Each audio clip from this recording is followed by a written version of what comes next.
आगे भैया के लिखा लगे बेटी हेगे बाबा जी के संपत्तिया आगे बाबा जी के महलिया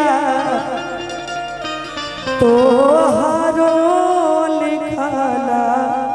दूर दे आगे भैया के लिखा लगे बेटी बाबा जी के संपत्तिया आगे बाबा जी के संपत्तिया भैया के लिखा लगे बेटी बाबा जी के संपत्तिया आगे बाबा जी के संपत्तिया तोहारो लिखला दूर दे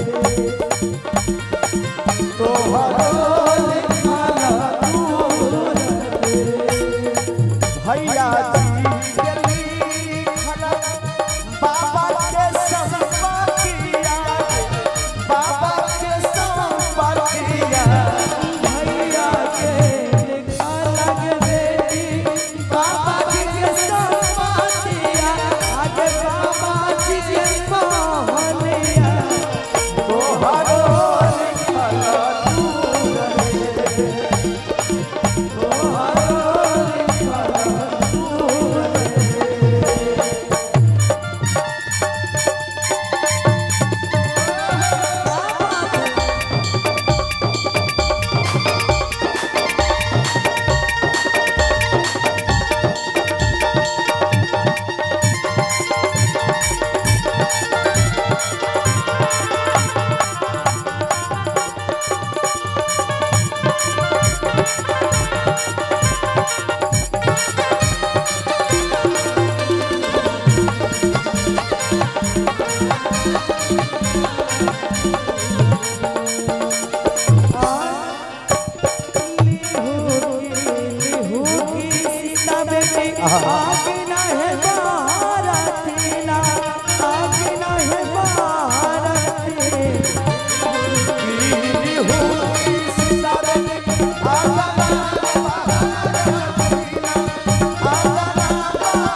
आगे भैया के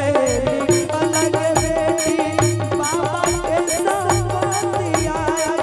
बाबा के संपत्तिया भैया